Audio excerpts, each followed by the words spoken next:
নমস্কার, বাঙালি রান্নাঘরে আপনাদের সবাইকে স্বাগত। আজ আমি রান্না করব পাঁচ মিশালি দিয়ে একটা তরকারি। এটা আপনার শুক্তোও বলা যায় না। এখানে আমি যেমন নিয়েছি কালো সর্ষে, সাদা সর্ষে, ধনে, মৌরি, পাঁচফোড়ন, পোস্ত আর গোটা জিরে, এগুলো একটু ড্রাই রোস্ট করে নেব। ড্রাই রোস্ট করে আমি এটাকে গুঁড়িয়ে নেবো মিক্সারে। আমি যে পাঁচ মিশালি তরকারিটা করব, এর মধ্যে দিতে হবে 3টে শুকনো লঙ্কা আর দিলাম 2টো তেজপাতা। এবার এর মধ্যে এখনই আমি দিয়ে দেবো, তেলটা গরম হয়ে গেছে। আমি 2টো বড় বড় উচ্ছে আমি কেটে রেখেছিলাম, উচ্ছেটাও দিয়ে দিলাম। উচ্ছেটা দেওয়ার পর এটা আমি ঢাকা চাপা দিয়ে একটু ভেজে নেব। এবার আমি ঢাকনা চাপাটা খুললাম। খোলার পর উচ্ছেটা দেখুন অনেকটা ভাজা হয়ে গেছে। এবার আমি এখানে দেব একটুখানি পাঁচফোড়ন দিতে হবে। রান্নাটা পাঁচফোড়ন দিলে ফ্লেভারটা খুব ভালো আসে। আমি দিলাম একটুখানি পাঁচফোড়ন। আর এখানে যে যেগুলো কেটে রেখেছি সবজিগুলো, এই সবজিগুলো আমি এখন এখানে এর মধ্যে দিয়ে দেবো। একবার এই রেসিপিটা এইরকমভাবে বানিয়ে খেয়ে দেখবেন। শুক্তো তো সবাই খেয়েছেন, কিন্তু এইভাবে বানিয়ে খেয়ে দেখবেন।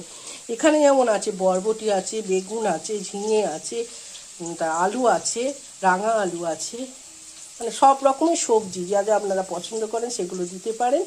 দিয়ে কাঁচকলা আছে, সব এগুলো আমি কেটে রেখেছি এইভাবে।